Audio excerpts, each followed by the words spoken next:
Okay, so today I want to talk about my intercultural communication experiences. So, what does intercultural communication mean? So, a global citizen values connecting within and across cultures and languages. A global citizen does not expect the world to present itself in a familiar way and is willing to utilize verbal and non-verbal strategies to adapt. So, I want to talk to you about my first time in a country where I really couldn't speak the language, and that was when I moved to Korea. So I'm from England, but what's a little bit different about my family is that when I was 5, my dad moved to Germany. Our families, my dad's side of the family, is Belgian, so I'd always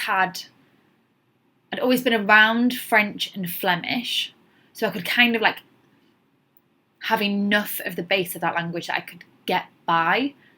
Although I didn't necessarily speak it, I could understand it. And then when my dad was living in Germany, I was around the language with within his house, we're around the language. So we didn't necessarily have good speaking skills, but we had enough of an understanding to be able to get by. Then when I was at school, I learned it. And I did it all the way through to A-levels, and I loved it. I loved being able to communicate and negotiate in the classroom about political issues and the problems with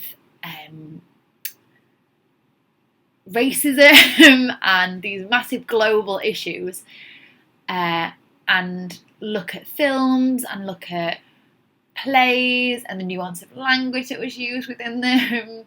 And so in the classroom, I had these great time learning the language. And then whenever I was in Germany, though, I was so afraid to speak. I just stand there. I just point and shrug, and I wouldn't really use the language. And everyone knew I was learning German. Everyone knew I was taking German at a high level. And I think everyone just thought our English education was really bad. I just don't think anybody had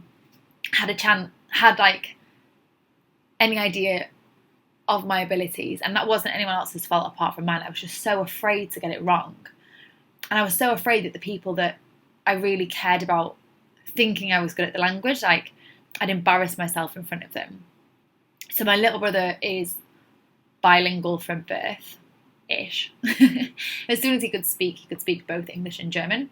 So I always had a bit of a complex and always was a little bit embarrassed, because we'd go out for to get bread rolls in the morning, or to the butcher's, or anything like that. And he'd correct me, and he was 5. And I was like, shut up. So I found it really difficult, because this little child, this 5, 7, 10-year-old, this precocious little child, was talking for us. And so I just felt a little bit undermined. And I just lost confidence in it. And it's not his fault. It was totally my fault. I should have just had the confidence to say what I knew how to do. And now as I look back, I just wish I'd, lost those barriers. I wish I'd overcome my own concerns. But at the time, I was just so concerned about getting something wrong, that I couldn't bring myself to get something wrong. My older brother, so my younger brother is half German, so his mum's German. And my older brother was raised in England with me. And he didn't take German for as long as I did.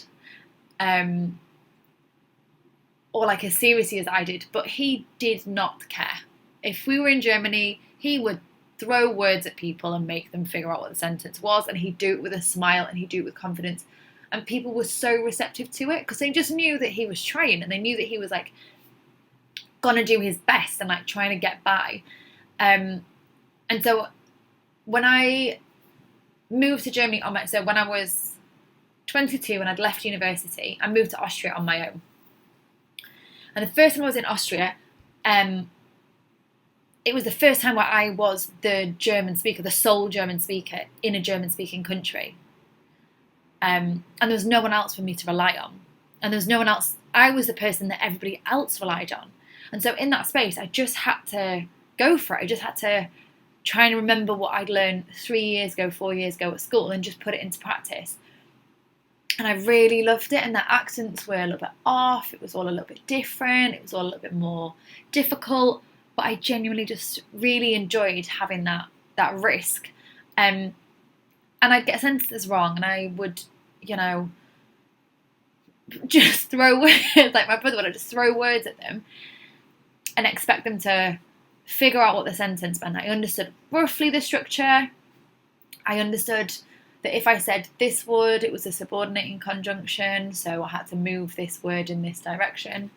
And I'd make mistakes, and I'd just smile through it, and everyone would smile through it. And usually what happened was I'd say a sentence at someone with gestures and with everything else, and then they'd say it back to me grammatically correct, and I was like, yeah.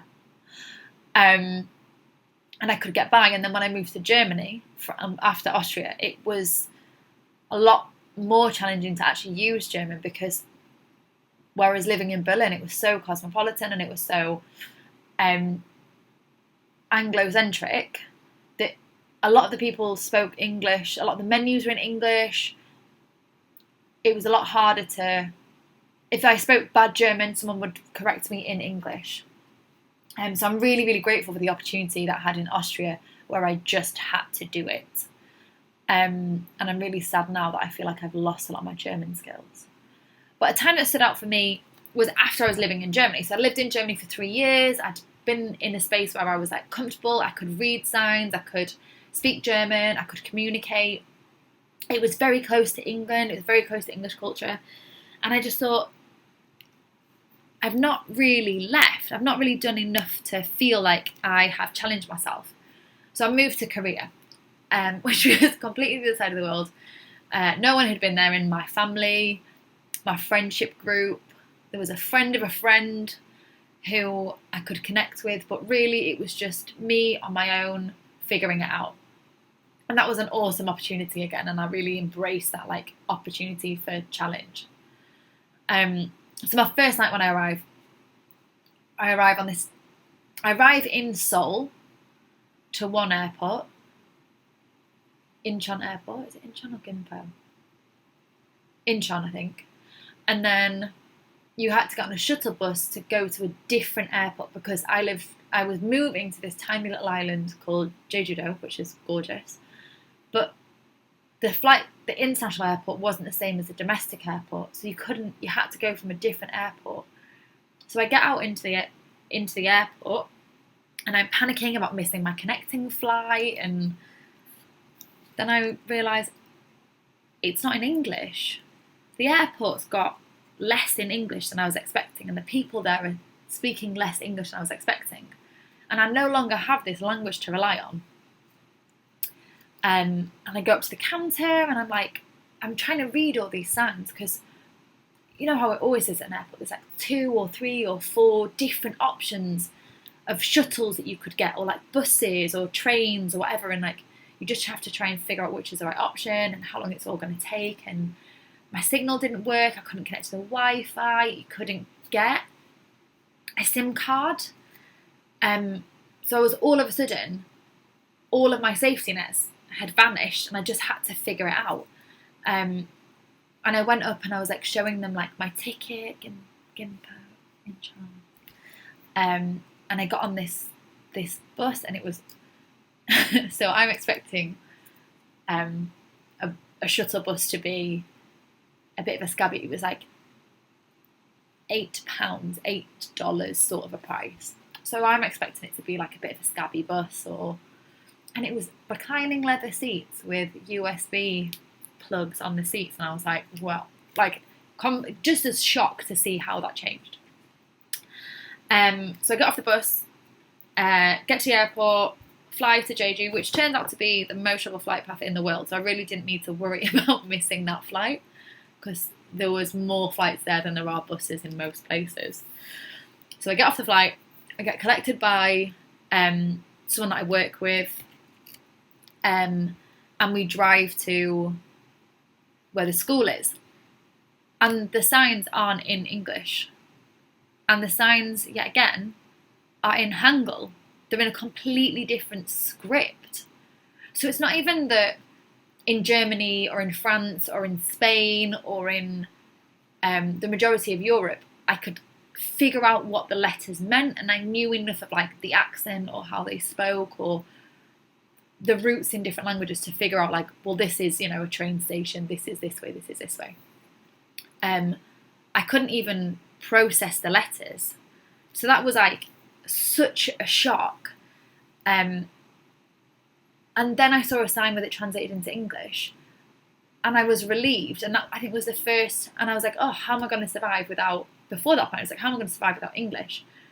And then I stopped and thought, well, why should it be in English? Why should everything be accessible? And I've come to this country for the challenge. I've come for this space where I'm out of my comfort zone and I'm really in a space of learning and I'm really in a space of diversity and acknowledgement and acquisition.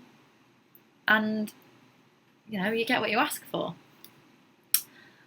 So that began the journey that I had in Korea. And it began this exploration for me that was not just linguistic, but also cultural. And also understanding, the more I understood what was going on in another country and the way that interactions were normal in another country, the more I understood what interactions looked like in my country, the more I understood what I felt was normal and how I expected people to interact and how I expected people to behave and to talk. I'd had this interaction once in Austria with a friend of mine whose family was Austrian and American. So she was raised in America. She had an American accent. However, she was Austrian. So the linguistic choices that she made were very direct because that's the way that they speak in Austria. The polite use of language is to not kind of leave space for nuance or space for negotiation. In England, we'd say, oh, if you've got the time, if you wouldn't mind, could you do this if it's possible for you? So there's all of this like negotiation of language to kind of leave space between the request that you've made, the acknowledging that you're making a request and the inconvenience of it, and the request that you make. Whereas if you try to do that in German, it just doesn't make sense. So for them, she was just like, just get on with it. Like, just tell, she was like, you're doing this tomorrow. And we were like, as English speakers, we were quite offended by it. And it was only when we stopped to realise that actually, if she'd said those exact words in German, it would have been polite. But she's actually translanguaging. She's saying it in another language. She's directly translating it, but she's not translating cultural nuance. And that experience really helped me to understand what to look out for when I got to Korea. There was also this really interesting book called The Culture Map that I found after I'd left that I really wish I'd found before. And it looks a lot, I'll include a picture of it, it looks a lot at the ways that people communicate, the way that people give feedback, the sense of hierarchy, who decides, how is consensus? Is it a consensus that decides things, or is it in a hierarchy? Do we trust? How do we gain? Is it trust? Is it relational or task-based? How do we disagree? Is it through confrontation or avoiding confrontation? And how we see time. Do we see time as linear or do we see time as flexible? So the culture map was really interesting now that I've left Korea, because I can kind of better understand some of the interactions that I had. One example that I think is really important to understand is the way that we considered polite interactions. So if I could go back in time and go into this monocultural community that I was addressing in Korea, it was a school that was 97% Korean, and then there was some Chinese students and there was some Western parents, like teachers' children. So it was very, very monocultural. but we didn't acknowledge that we were not from that culture. We did not learn what polite looked like in that culture. We just expected that the students assimilated. We just expected that the students behaved the way that we wanted them to. And so in retrospect, I should have made a better effort. I should have made a better judgment on, and I should have really acknowledged more what I could have gained by listening rather than saying. And I think that's really important sometimes as teachers to just stop and say, wait a second, I don't need to know everything. I need to learn. I need to learn more to learn how to teach. So I need to understand more to be able to know what to teach. So one thing that the students, we had this really interesting day where we talked about intercultural communication, and students explained something to me that I'd noticed but I'd never really understood why it was happening. So for example, a student didn't complete some work, or they were chatting in class or something like that, and I would have a conversation with them and I'd ask them what was going on, and they wouldn't make eye contact. They'd look away and they'd maybe giggle. Now, from where I'm coming from, that's considered rude and disrespectful and was quite abrasive. I later found out that students within that space were shocked that they were expected to make eye contact, because that's not how you show respect for someone in a space of authority. You don't make eye contact. Whereas I would expect them to make eye contact. And the more we impose these things onto this community, the more we establish them as different from the space that they were coming from. The more that we created this third culture that existed within our school that was like imposing Western behaviour without acknowledging behaviour at home, the less we were actually communicating with the culture that we were working with. We were trying to make them communicate with